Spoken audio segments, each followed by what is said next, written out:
There's been predictions that some sea ice cover will be gone by 2040, which is just around the corner.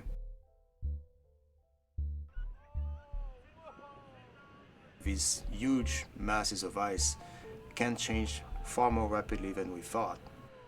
They don't change on timescales of centuries. We've seen changes within a decade, which were quite significant.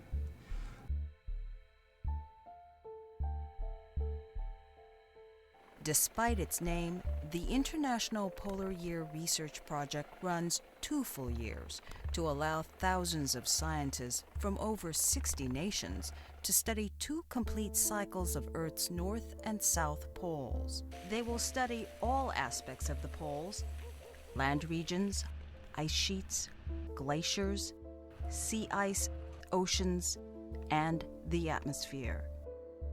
We live in an era of satellite observations. We have more quantitative information.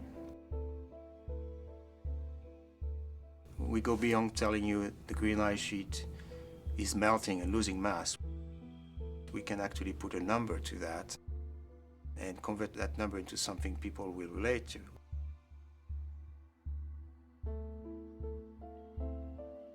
We know that from studying the Earth's poles that if you take an ice core, it can tell us about the climate history of the Earth. They look at the trapped gases in the ice core, and then they can tell, for example, how much carbon dioxide was in the atmosphere, how much methane was in the atmosphere, other greenhouse gases. I think to the general public, it's difficult to relate to a warming of air temperature. If the air temperature warms up 1 or 2 degrees, I don't think it speaks very much. If you hear stories about the ice caps melting, the sea ice being gone by 2040, or even polar bears dying because there's no sea ice for them to survive, they can relate to that. The consequences, both natural and man-made, are seen at the poles sooner than elsewhere. This International Polar Year, the main goal is to establish the state of health of the polar regions and have a reference for future studies. NASA scientists are using poles to learn about our world and others. The ice sheets of Earth and the polar regions are true frontiers, and they're frontiers that link Earth to the planets beyond Earth. In 2008, during the IPY, NASA will land the Phoenix Mars Polar Lander.